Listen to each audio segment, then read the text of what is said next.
Êxodo capítulo 20, vamos ler o verso de número 3, que diz assim: Não terás outros deuses diante de mim. Vamos orar? Deus, faça com que a Tua lei se torne viva no nosso coração, através da ação do Teu Santo Espírito. Use, ó Deus, a Tua lei para apontar para Cristo, ó Pai, para refrear o mal na nossa sociedade e para ser instrumento de santidade, ó Deus, para o Teu povo. Porque foi para isto que o Senhor deu a lei, ó Pai. Pedimos, ó Pai, que nós possamos ser apresentados a este Deus que merece toda a nossa devoção nessa noite. Faça isso, ó Deus, com o poder da Tua graça e com a ação benevolente do Teu Santo Espírito. É no nome do Teu Filho amado, Jesus Cristo, que nós oramos. Amém. Irmãos, nós iniciamos no último domingo uma série de mensagens nos 10 mandamentos. Nós vamos expor todos estes mandamentos, se Deus assim permitir. E eu quero nessa noite olhar com você este que é o primeiro mandamento: não terás outros deuses diante de mim. E eu quero olhar com você sobre o seguinte tema: Deus exige exclusividade no relacionamento com o seu povo. Deus exige exclusividade no relacionamento com o seu povo.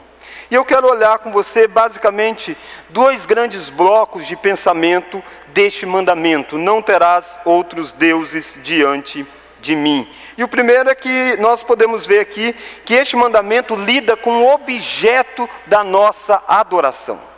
Este mandamento está tratando do objeto da nossa adoração. Aliás, os 4 primeiros mandamentos lidam com a nossa relação para com Deus. E o primeiro mandamento canaliza onde deve estar a nossa devoção, o nosso amor, o nosso coração, nosso se voltar para quem? E o texto diz que tem que ser único e exclusivamente para Deus. É interessante você perceber que os mandamentos não devem ser lidos como se fosse uma série de leis meio que impositivas e que não houvesse relacionamento nessa lei que foi dada. Nós vimos domingo passado que esta lei é fruto exatamente de um Deus gracioso e de um Deus amoroso. Olha aí o versículo 2.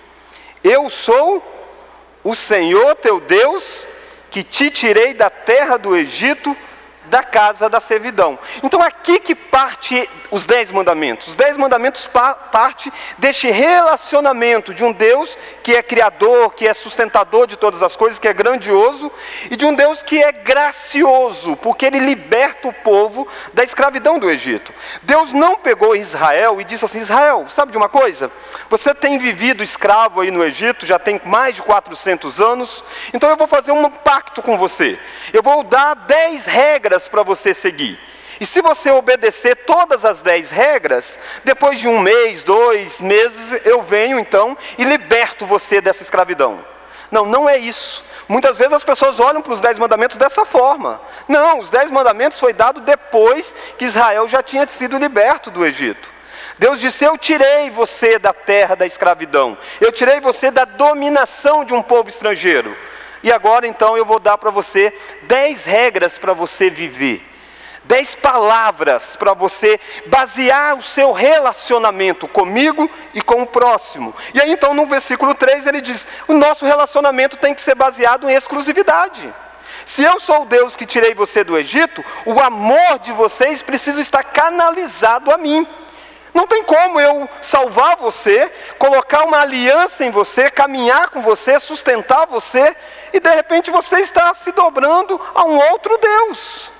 Você está se relacionando com outro ser. Você está devotando amor a um outro ser. Pensa você, se por exemplo seu esposo chegasse para você e dissesse assim: meu bem, eu gosto de você, eu amo você, mas eu também amo uma outra mulher. E eu quero ter um relacionamento com você e com a outra mulher. Nós vamos viver todos juntos. Infelizmente, devido ao pecado, coisas terríveis acontecem até nesse nível, né? Mas o senso moral faz com que você que é esposa, você vai dizer: não, como assim? Ou você me ama, ou você ama a outra. O que Deus está dizendo é num contrato de casamento mesmo com Israel. Deus está dizendo é isso. Deus está dizendo: que história é essa? de você dizer que é meu povo e você está se dobrando a ídolos? Não, não pode. O relacionamento, o amor, tem que ser exclusivo a mim. Então este mandamento é um mandamento relacionado com o amor. Isso é muito importante, porque o amor é a primeira resposta que o ser humano dá à libertação que Deus fez. Se Deus tirou da terra do Egito, então me ame totalmente. Se Deus diz para você, se eu libertei você do seu pecado, daquela vida terrível que você tinha, a resposta que você deve dar a este livramento é o amor. É me amar de todo o teu coração. Percebe como que a Bíblia diz que nós amamos a Deus porque Deus nos amou primeiro? É o amor de Deus que nos constrange.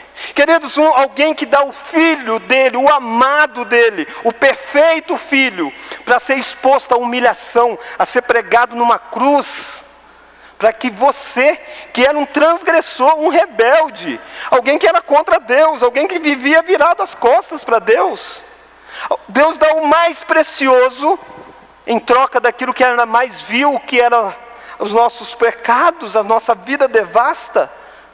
E Deus faz isso porque Ele nos amou. O que Ele espera em troca? Que você divida a sua vida com outros deuses? Que você ame a Deus, mas também ame um outro ser? Não, Deus diz para Israel, não é assim. Percebe que o amor então é a resposta ao ato benevolente de Deus. O amor é a base para todos os outros mandamentos. Todos os outros mandamentos aqui só vai ter sentido porque o primeiro mandamento norteia eles. O primeiro mandamento mostra que Deus é o agente que não divide a sua glória com ninguém. É a pessoa que precisa ser agradada acima de qualquer outra. Por isso que você não pode ter uma imagem deste Deus, por isso você não pode blasfemar o nome deste Deus, por isso você não pode viver sem ter tempo para Deus, por isso você não pode fazer uma série de coisas. Porque afinal de contas, aquele que você ama acima de todas as coisas, tem que ser agradado por você. E eu gostaria que você pensasse nisso. Onde está o seu amor? Como você olha isso aqui? Como você olha o relacionamento que você tem com Deus? O relacionamento tem que ser um relacionamento de amor, de devoção profunda. Este mandamento, essa ideia de amar, ela está reproduzida no próprio Jesus. Jesus vai dizer assim para os discípulos: aquele que amar o pai ou a mãe mais do que a mim, não é digno de mim. Aquele que amar a si próprio mais do que a mim, não é digno de mim.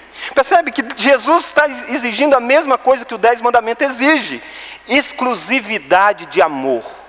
O amor primordial da nossa vida tem que ser a Deus. Mas esse mandamento, ele é contracultural. Muito contracultural. Sempre foi. Quando Deus deu essa lei para Israel, o normal era ter vários deuses. Onde Israel tinha vivido os últimos 430 anos, adoravam muitas coisas. Adoravam um rio, que era o Nilo, adoravam o sol, e tantos outros deuses, e adoravam o faraó, por exemplo.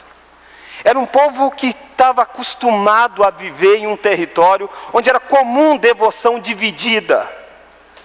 E Deus está dizendo assim para Israel: ei, diante de mim você só pode se relacionar comigo. Mas não só no Egito. A terra que Deus estava levando Israel, Deus tinha tirado Israel do Egito. E Deus ia levar Israel para Canaã. E aqui eles estão no Monte Sinai, uma pausa nessa jornada. Canaã também era repleto de ídolos. Cada povo tinha os seus deuses. Israel está sendo desafiado a não ser um povo igual à cultura. Deus nos dá mandamentos para que nós sejamos diferentes da nossa cultura. É muito atrativo os deuses culturais. Essa é uma guerra presente na Escritura. Aliás, já reparou como que Deus libertou Israel do Egito? Deus poderia ter libertado Israel do Egito de uma forma só, de uma vez só. Mas não, Deus optou por enviar 10 pragas ao Egito. E quando você lê essa história, você encontra várias vezes a expressão assim: e Deus fez com que o coração de Faraó fosse endurecido, para que Deus manifestasse mais a sua glória. Deus enviou 10 pragas sobre o Egito. Deus enviava a primeira praga e o Egito, melhor dizendo, ficava amedrontado e Faraó dizia assim, ok, vamos libertar o povo. E aí o povo ia saindo, Deus diz, não, calma aí, endurece o coração de Faraó. E Faraó diz, não, nós não vamos mais libertar o povo não. E aí Deus envia uma segunda praga, uma terceira praga, e vai 10 pragas. E cada uma daquelas pragas, Deus estava rebatendo a um deus do Egito. Quando Deus transforma as águas em sangue, Deus estava combatendo a crença de que existia, de que tinha um Deus que controlava o Nilo. E o Nilo, então, que era um rio extremamente importante para o Egito, quando ele tinha cheia dele, aquela água fazia com que a terra ficava fértil. Mas os egípcios não criam que era Deus que fazia, que controlava. Ele cria em determinados deuses para fazer isso, inclusive o próprio Faraó. E aí Deus disse, você crê nisso? Então está aqui, as águas se tornam sangue, e eu quero ver. E assim se dá com todos os ídolos. Cada uma das pragas, das 10 pragas famosas que você vê em filme, é Deus rebatendo um ídolo do Egito. A última praga é quando Deus mata o primogênito de Faraó. Faraó é considerado um deus no Egito. E Deus tira a vida daquele que seria o próximo Faraó. Deus destroçou os falsos deuses de lá. E agora Deus está pegando Israel dizendo assim, ei, você viu o que eu fiz com os falsos deuses? Então adore só a mim. Se prostre só diante de mim. Esse é um mandamento, então, contracultural. E a Bíblia vai descrever a idolatria como sendo o grande pecado de Israel na sua jornada. Passa-se de tempos em tempos na Escritura, de períodos em períodos, muda os seus líderes religiosos, mas o tempo todo Israel está flertando com falsos deuses. No período dos juízes isso se torna muito forte, no período dos reis isso se torna muito forte, ao ponto de Elias chegar certa feita e dizer assim, escolhei a quem vocês devem servir, se vocês devem servir a Deus ou a Baal. Se Baal é Deus, servi, se o Senhor é Deus, servi. Elias está dizendo isso para um povo que conhecia os 10 mandamentos, para um povo que tinha recebido essa lei do Senhor. Mas um povo que tinha acostumado a trocar Deus pelos ídolos. E Elias está desafiando o povo, ei, cuidado com isso. Quando Jesus veio, Jesus também desafiou o povo sobre ter amor dividido. Jesus disse assim, ninguém pode servir a 2 senhores. Ninguém pode servir a 2 senhores, porque há de amar um e aborrecer o outro. E ele diz, ninguém pode servir a Deus e a riqueza. Percebe como que essa ideia de que todos os deuses podem ser aceitos, isso é algo ofensivo ao Deus verdadeiro. Aliás, este é o principal ponto aqui. Porque o povo não tinha problema, os outros povos, outras nações, de cada nação ter o seu Deus. Você acha que o egípcio tinha problema de dizer que Israel adorava o Deus Yahvé? Nenhum. O problema é Israel afirmar que só Yahvé era Deus. É a exclusividade que é o problema. Igual no Novo Testamento. O problema é afirmar que só Jesus é Deus, como é hoje. Nós vivemos uma época onde não é muito difícil você ser religioso. Você dizer que crê em alguém. As pessoas dizem, que bom, precisa ter fé mesmo. O difícil é você dizer que a fé que você tem é no único Deus verdadeiro. E que todos os outros deuses que os povos adoram são falsos. Aí pronto, aí diz, não, calma aí. Quem diz que Alá é falso? Quem diz que Buda é falso? Quem diz que tantos e tantos ídolos são falsos? E diz, não, calma, cada um tem o seu Deus. O 10 mandamento, ele é contracultural. Se você está debaixo dele, se você quer ter uma vida alicerçada, saiba disso. Não dá para você dividir o seu relacionamento. Sabe como que a Bíblia chama quando alguém quer ter Deus e ter outros deuses? A Bíblia chama isso de adultério. Palavra forte, mas é isso. E olha o que o texto diz, não terás outros deuses diante de mim. O Deus que você serve, ele é onipresente, ele está em todo lugar.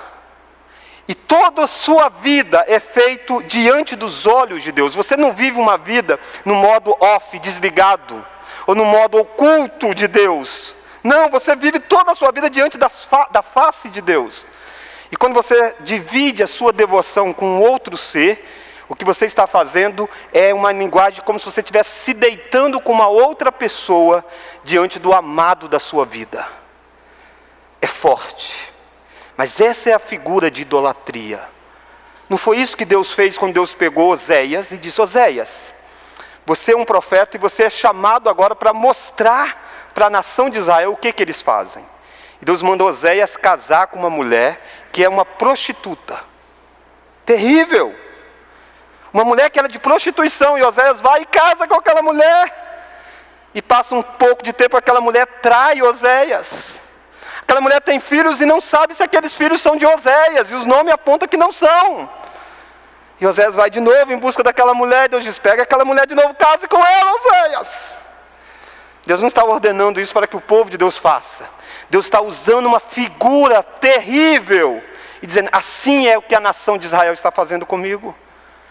Percebe como que eu e você facilmente nós adulteramos espiritualmente? Nós trocamos a pessoa mais amada da nossa vida, que é Deus, e dividimos com uma outra pessoa a nossa devoção a ela. Este mandamento nos mostra essa necessidade de termos um relacionamento exclusivo com Deus.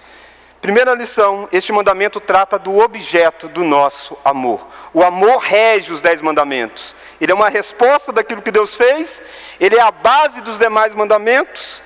E quebrar essa relação de amor é como quebrar uma relação de casamento. É considerado um adultério. Naturalmente que este mandamento é contracultural.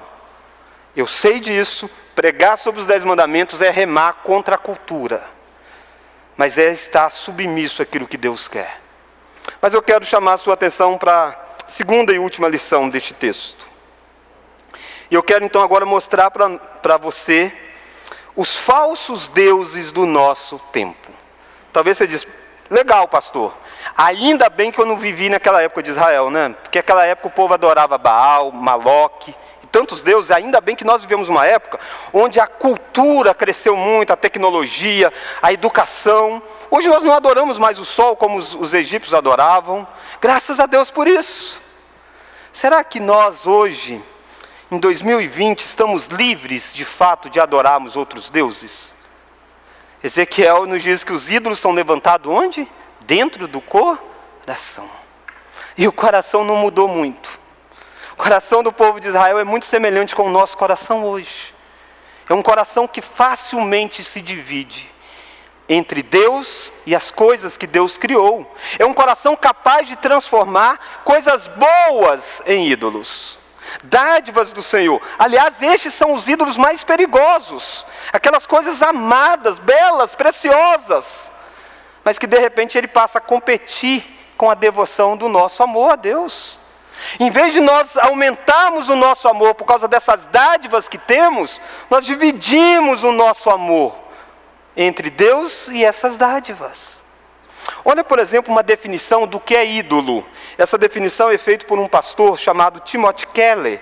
É um pregador americano, tem um livro muito bom falando sobre falsos deuses, deuses falsos.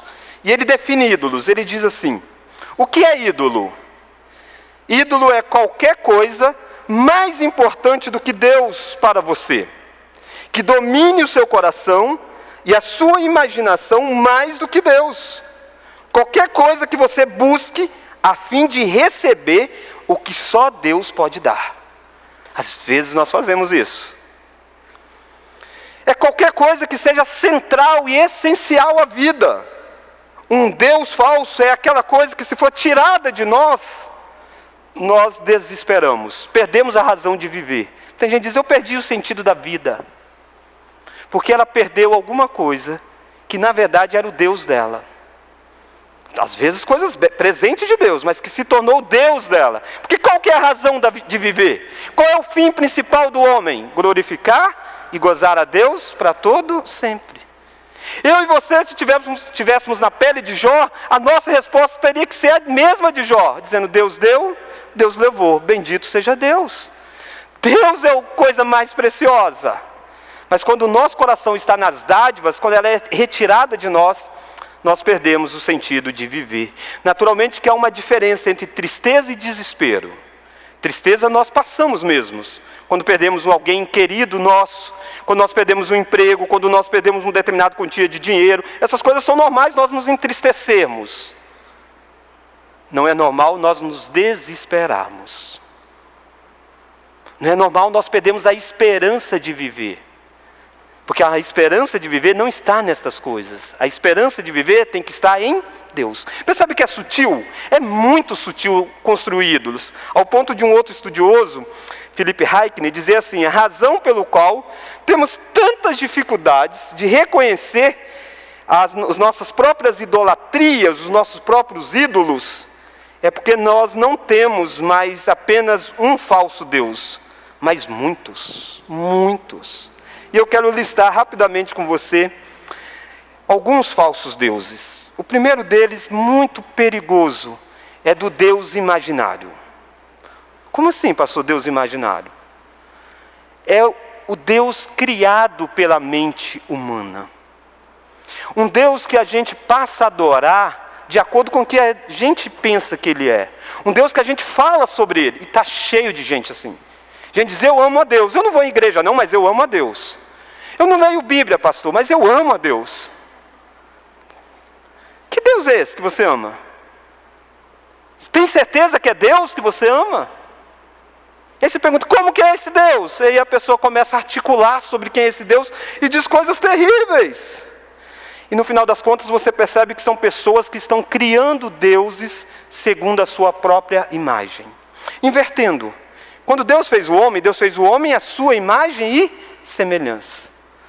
Na idolatria do tempo presente, o homem cria Deus segundo o gosto dele. Não dá para você conhecer Deus sem a revelação de Deus, sem Deus se mostrar para você. Deus dizer: eu sou assim. Quando você adora Deus sem conhecer a Escritura, você está adorando um Deus que você construiu na sua mente. Isso é terrível, porque nós vivemos uma época em que as pessoas dizem que são religiosas, que têm Deus. E elas têm um Deus imaginário. São pessoas, por exemplo, que absolutizam um dos atributos de Deus. Deus é um ser em espírito e tem vários atributos: justiça, santidade, poder e tantos outros. O que um Deus imaginário faz? A pessoa que tem um Deus imaginário, ela pega um atributo de Deus e coloca acima de todas as coisas. Então pega, por exemplo, o atributo do amor. Deus é amor? Óbvio que é. Mas coloca não que Deus é amor, mas que o amor é Deus. E aí rege todas as coisas com essa frase, dizendo: Deus é amor. Tá, mas Deus não é justo? Deus não é santo? Deus não é poderoso? Deus não é soberano? Deus é só amor? Se Deus é só amor, então o amor é Deus. E aí você construiu um Deus imaginário. Outra forma de fazer isso é apegando-se a uma construção de Deus baseado pela tradição. A pessoa diz: eu sempre achei que Deus é assim, então Deus é assim. Ou meus pais ensinaram isso. Ou eu cresci aprendendo isso. Queridos, se você não está adorando ao Deus trinitário, um Deus que existe no Pai, Filho e Espírito Santo, se você não está adorando um Deus que é soberano, um Deus que é justo, um Deus que é santo, um Deus que julga, um Deus amoroso, se você não conhece o que Deus fala dele mesmo, desculpa, mas você não ama Deus. Se você é casado e você diz assim: eu estou casado há 30 anos, mas eu não sei nada dessa pessoa. Eu não estou dizendo que você saiba tudo, porque se você casou com uma mulher, você nunca sabe tudo mesmo, normal. Isso é normal. Você vai errar quando você escolhe a roupa para comprar de presente, isso é normal. Eu não estou falando disso. Eu estou dizendo, se você fala que você não sabe o que ela gosta de comer, você não sabe nada. A resposta é: você realmente conhece essa pessoa? Como você diz que ama a Deus, que Deus é o ser da sua devoção, se você nunca leu a Bíblia? Você diz: como assim? Talvez você diz assim: pastor, eu sou crente há tanto tempo, eu não conheço muito de Bíblia, não, nem sei Bíblia, mas eu amo a Deus. É mentira, irmão. Você não ama, você criou um Deus segundo a sua imaginação. Sabe que outro risco desse criar Deus segundo a nossa imaginação é a chamada fé na fé. Fé na fé. Por exemplo, você já viu gente que diz assim: Eu não vou na igreja, mas tenho muita fé. Já viu gente que diz isso? Eu não vou na igreja, mas tenho muita fé. Eu não leio a Bíblia, mas tenho uma fé. Tem gente que diz assim, eu tenho fé que tudo vai dar certo. Quem é o Deus dessa pessoa? É a fé. Percebe que é a fé na fé?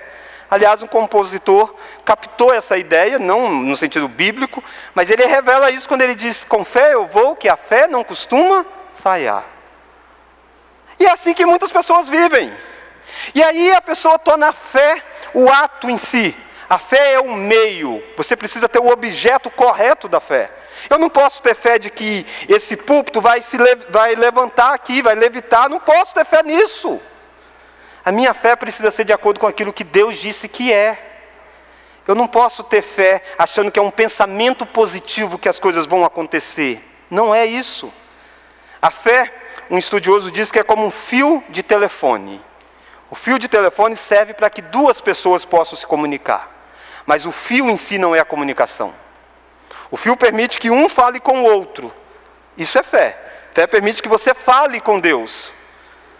Mas a fé não é um fim em si mesmo. E a minha pergunta é, você não tem vivido assim, não? Você não é aquela pessoa mística? Diz, eu creio, acredito. Mas acredita em tantas coisas terríveis, tantas coisas conflituosas.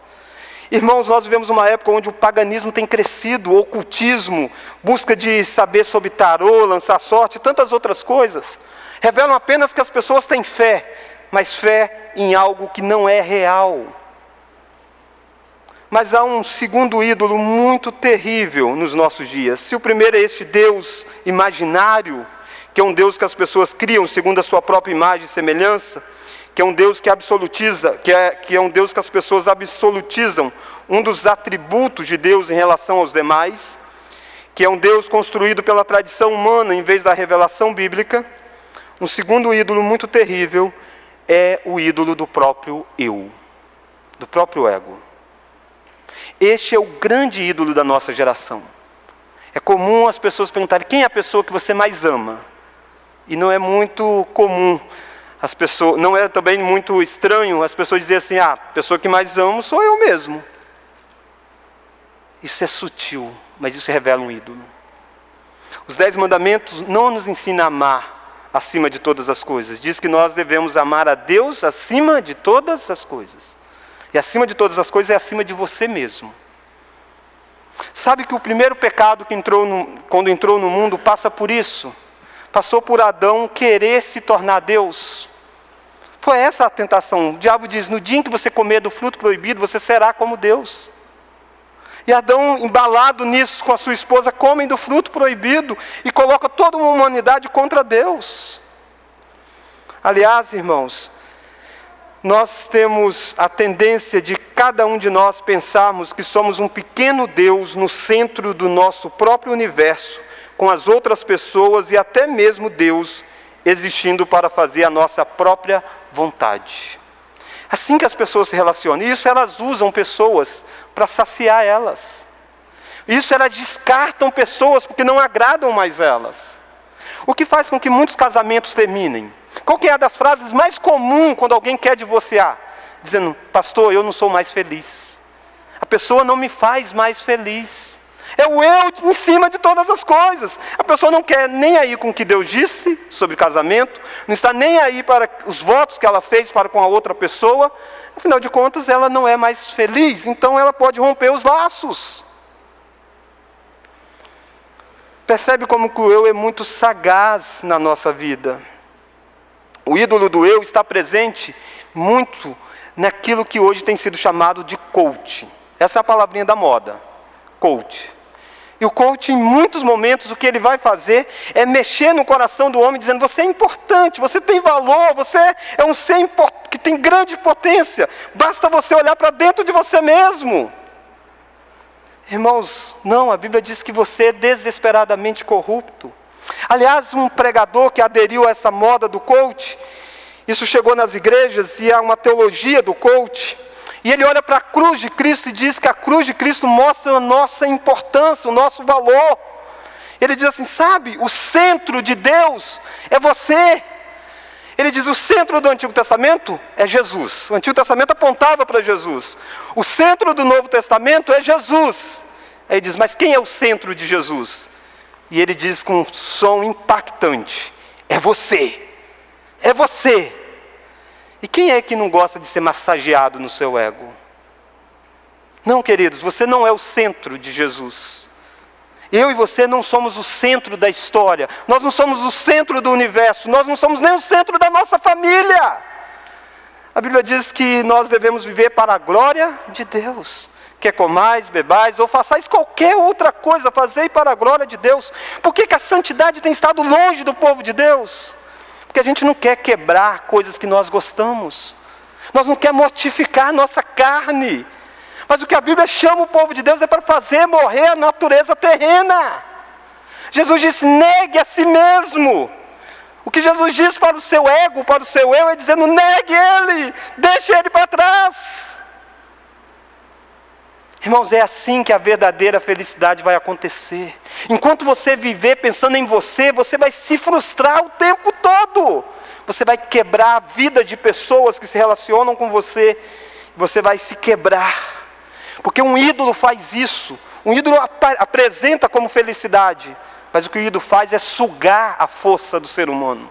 É sugar a devoção do ser humano. Ninguém consegue viver para si próprio e ser feliz. Porque você nunca será a pessoa mais importante. Você nunca será a pessoa que vai ser tão agradada como você acha que deve. Mas olha o reflexo disso na sociedade. Olha como que esse eu se manifesta na sociedade.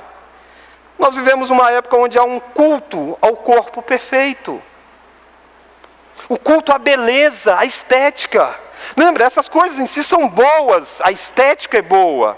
O corpo é dádiva do Senhor. Os ídolos é você transformar a coisa criada por Deus em algo mais importante.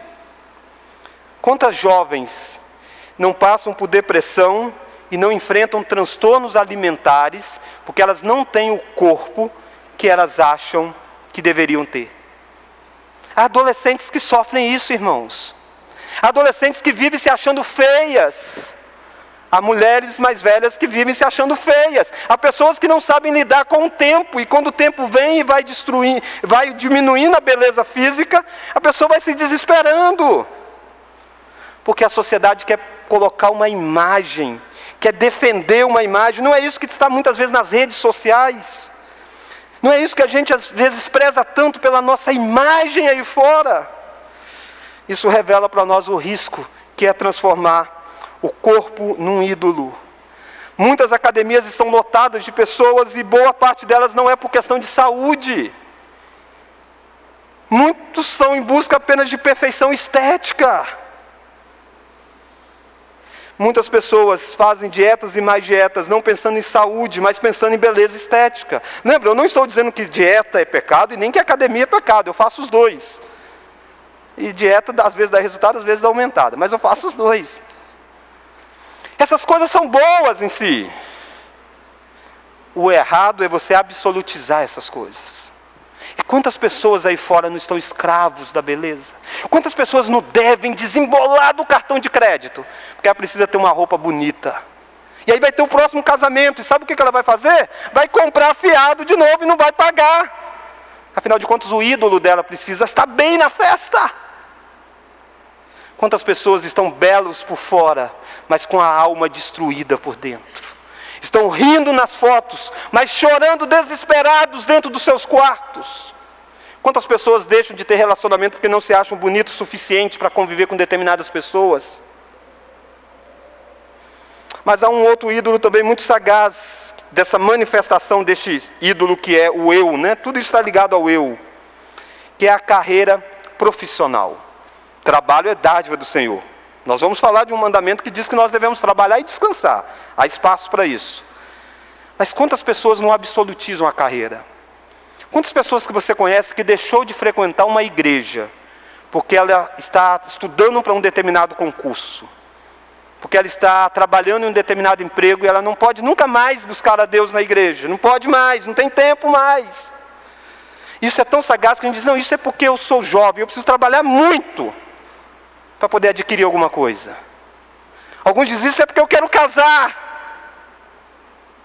Irmãos, para você ter uma ideia, nós não, talvez nos orgulhamos de dizermos, nós não sacrificamos filhos, que no Antigo Testamento faziam isso, os pagãos. Pegavam uma criancinha e sacrificava a Maloque. Gente, nós não fazemos isso. Neste ano, no início deste ano, uma atriz norte-americana chamada Michelle Williams, ao ser premiada no Globo de Ouro em Hollywood, ela disse que dedicava o prêmio ao fato de, no passado, ter exercido o direito de escolher se teria ou não uma criança. E ela disse, porque no passado eu tive coragem de fazer um aborto, a minha carreira prosperou. Percebe? Não é diferente de sacrificar filhos a Maloque. É isso que essa mulher fez, a graça para ela se ela se arrepender. Mas ela fez isso, ela sacrificou uma criança por uma carreira profissional. Talvez você diz, pastor, ainda bem que eu não faço isso. Será que você não faz mesmo? Talvez você não faz nesse nível. Mas você tem tempo para os seus filhos? Ou os seus filhos são deixados a qualquer coisa? Afinal de contas, a gente tem que trabalhar, né, pastor? Quantas pessoas deixam de ter filhos com medo de estragar o corpo? Percebe? Não é sacrificar crianças ao Deus Maloque do nosso tempo, que é, no caso, a estética ou a carreira profissional. Quantas pessoas deixam de ter filhos porque diz, pastor, dá muito gasto. Eu não estou dizendo que você não tem que ter planejamento, eu não estou dizendo que você tem que ter um monte de filhos, não é nada disso. Mas eu estou dizendo dessa cultura nossa de tornar coisas em ídolos da nossa vida. E a gente está sacrificando o tempo todo. Jesus lida com o nosso ego, confrontando a nossa vida. É isso que o mandamento nos diz, não terás outros deuses diante de mim. Cuidado com aquilo que você faz com as dádivas do Senhor. Romanos diz que o ser humano é capaz de adorar a criatura em vez do Criador. E sabe que o meu coração e o seu coração é uma fábrica de ídolos. Nós tornamos coisas boas em ídolos. Nós tornamos esposa, maridos, pais em ídolos. Nós tornamos igrejas em ídolos. Nós tornamos denominações como nossos ídolos. Tornamos pastores os nossos ídolos. E se não for fulano e beltrano, então a gente não adora a Deus. Você está trocando Deus pelas coisas que Deus deu. Eu quero terminar levando você a fazer um teste. Há um autor chamado Philip Ryken. Ele nos auxilia indicando 2 testes para ser feito se nós estamos ou não adorando deuses falsos. E a primeira é uma pergunta: quem é o amor maior da sua vida? Você diz, pastor, essa é fácil. Quem é o amor maior da minha vida? É Deus. Será mesmo? O amor maior da sua vida é aquilo que domina o seu pensamento durante boa parte do tempo. É aquilo que você mais gasta tempo. É aquilo que você mais investe dinheiro. É aquilo que faz o seu coração se empolgar. E às vezes, queridos, nós vamos para adorar a Deus, nós vamos meio que forçado. E às vezes as pessoas cantam e parece que estão cantando quase que mortos. Não tem ânimo, não tem devoção. Queridos, você está diante do amado da sua vida. Você está tendo um encontro nessa noite com a pessoa mais importante para você. Você está orando e cantando a pessoa mais importante. Você está revelando isso com a forma? A gente deve fazer em reverência. Mas a gente deve fazer com todo o nosso coração, com todo o nosso entendimento. O Catecismo Maior de Westminster, ele é muito interessante quando ele aplica esse mandamento. Ele diz que esse mandamento condena a nossa apatia espiritual. E quão apático nós somos e dizemos, amamos a Deus. Mas quando a gente assiste um jogo de futebol, a gente vibra. Quando a gente tem a oportunidade de desfrutar de algo precioso, a gente fica alegre. E para ir à igreja é difícil. A gente está tão longe daquilo que o salmista diz, alegrei-me quando me disseram, vamos à casa do Senhor. Tão longe daquilo que o salmista diz, um dia na tua presença vale mais do que 1000 em qualquer outro lugar. Quem estava dizendo essas coisas eram pessoas que viviam em um mundo difícil como eu e você vivemos.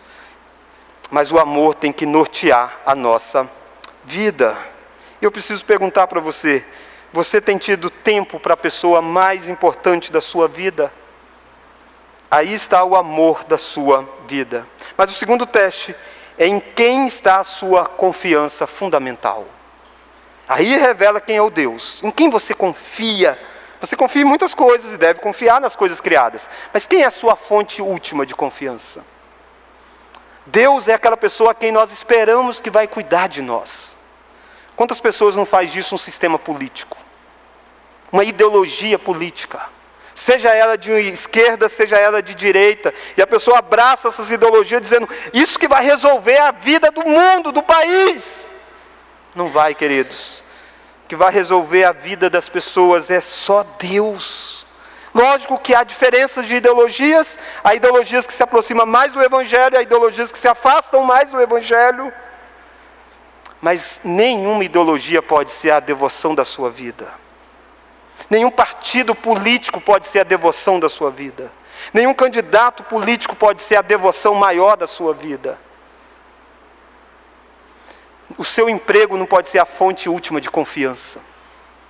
Quem coloca alimento na sua mesa, igual você gosta de dizer, como eu às vezes acabo dizendo, olha, eu coloco alimento nessa casa. As pessoas gostam de dizer isso.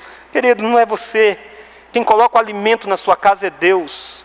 Deus coloca através de você, coloca através do seu trabalho, da sua inteligência, mas não é você a causa última. Você diz, pastor, eu sei disso tudo. Então por que você está tão ansioso? Por que você está tão ansioso? Se a sua fonte de confiança é Deus, ela nunca te abandona. Mas a nossa fonte de confiança, via de regra, se torna as dádivas de Deus. E nós achamos que eles podem sanar o problema da nossa vida. Nessa noite nós vimos duas lições. Primeiro, o tema é que nós estamos vendo que Deus exige um relacionamento exclusivo com o povo. A primeira lição é que este mandamento trata do objeto da nossa devoção. O objeto do nosso amor é um mandamento contracultural. Segunda lição e última lição que nós vimos é os falsos deuses do nosso tempo. Há muitos. Há o Deus imaginário e há o eu humano que transforma tantas coisas em ídolos. Qual que é a solução para isso? A solução para isso é você ter um amor maior. E o amor maior é Jesus Cristo. Ele é aquele que pode ser suficiente para você. Ele é aquele que veio ao mundo para você. E você só supera, por exemplo, um amor tendo um amor maior do que aquele. E quem é capaz de ser o amor maior para quebrar os ídolos do seu coração? É alguém que morre por você. Não é alguém que quer sugar de você. Não é alguém que quer ser servido por você. Ao contrário, alguém que quando veio aqui lavou os pés dos discípulos para dizer, eu sirvo vocês. Eu amo vocês. E o que eu espero de vocês é não tenham um outro Deus diante dos meus olhos. Esse Jesus que morreu na cruz do Calvário, que derramou o sangue por você, Ele é o Deus que está vendo quando você está se deitando com ídolos do nosso tempo, diante dos olhos dele. Ele está dizendo, não me trai, não adultere, eu amo você. Não pegue o seu eu acima do meu amor. Não crie um Deus da sua mente, se volte para mim. Esse Deus é capaz de, nessa noite, quebrar os ídolos do nosso coração. Porque Ele é maior e melhor do que tudo. Vamos orar? Deus, nós vivemos uma geração cheia de ídolos, ó Pai. A televisão expõe diante de nós tantos ídolos. O sistema de valor apresenta diante de nós tantos ídolos, Deus. Deus, o povo do Senhor tem ficado longe do Senhor e tem adorado um Deus tão estranho do Senhor. Deus, nós queremos ser visitados, ó Pai, com a Tua graça. Queremos, ó Deus, ser conduzidos a uma quebra dos ídolos do nosso coração. Deus, dói quando o Senhor quebra alguns ídolos nossos, mas é necessário. Por isso, ó Deus, nessa noite visite aqueles verdadeiros filhos do Senhor, que estão sendo confrontados com os ídolos que eles têm erigidos dentro da vida, dentro do coração. Quantas pessoas, ó Deus, têm vivido em busca do nome próprio, e por isso têm negado o Teu nome, Senhor. Deus, traga de volta. Deus, traga diante da Tua presença. Deus, nos constrange com o Teu amor. Obrigado, ó Deus, porque a Tua lei é uma lei de liberdade. Nos tira da escravidão desses ídolos que só nos maltrata. Deus, não há felicidade para nós fora da Tua presença. Por isso, ó Deus, desperte o nosso coração em amar o Senhor sobre todas as coisas. Obrigado, ó Deus, porque o Senhor garante que um dia todo o nosso coração estará livre de ídolos. Obrigado porque o Teu Santo Espírito tem tirado dia a dia alguns desses ídolos já. Nos dê a graça de vermos o Teu povo se santificando diante da Tua presença. Essa oração que nós fazemos no nome precioso daquele que é Deus, que é Jesus Cristo, nosso Salvador.